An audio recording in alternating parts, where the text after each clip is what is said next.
Hello. Thank you for joining me on this platform at this time again. This is a platform where I release wisdom keys for living. Wisdom keys for living. The wisdom key I'm going to release at this time is what I call trust God to fight your battles. Trust God to fight your battles. That is the wisdom key I'm releasing for today. You remember the story in 1 Samuel chapter 17.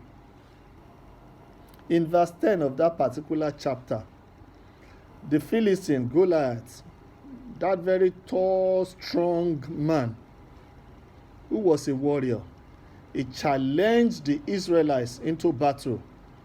And he said, particularly in that verse 10, he said, I defy the armies of Israel.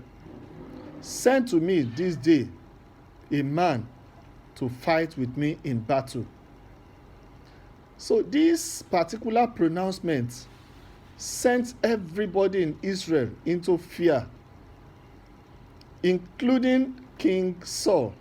He was so fearful, such that he never knew how to confront this Philistine.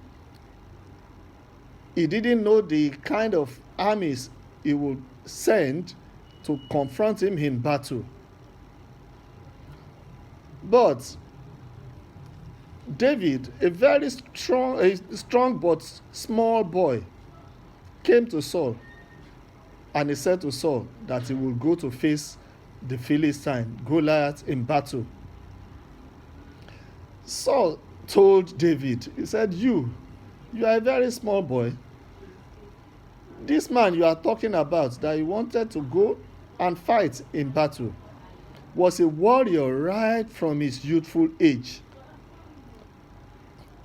But David told King Saul, and he said, he might be a warrior.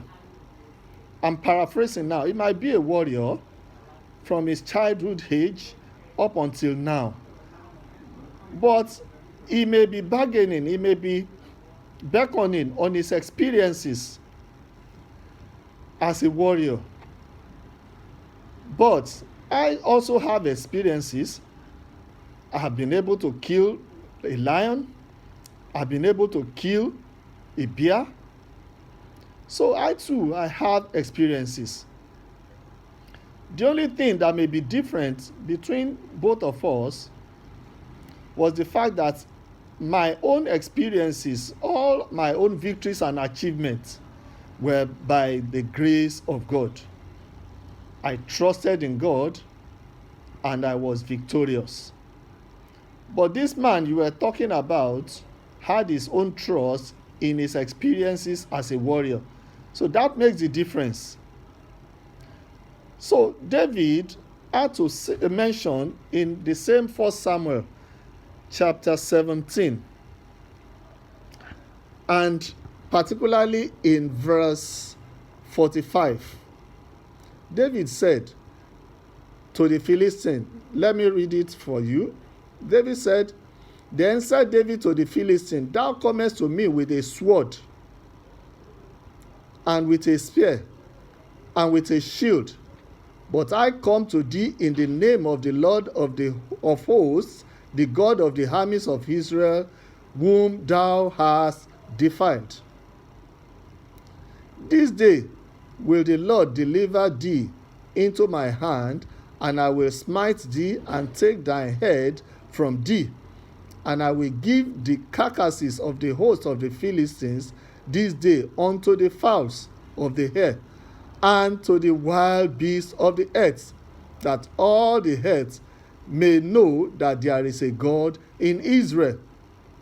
Then verse 47, which is the last verse I'm going to read for us, says, and all this assembly shall know that the Lord saveth not with sword and spear, for the battle is the Lord's, and he will give you into our hands.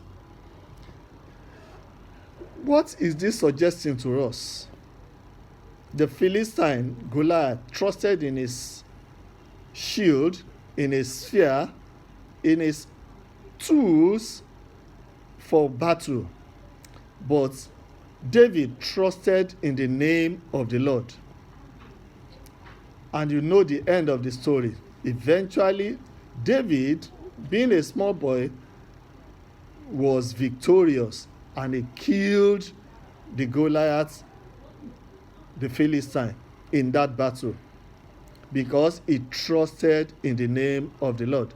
So one wisdom key I'm releasing today, again, is what I call trust God to fight your battle. Till I come your way next time, I say remain blessed. Shalom.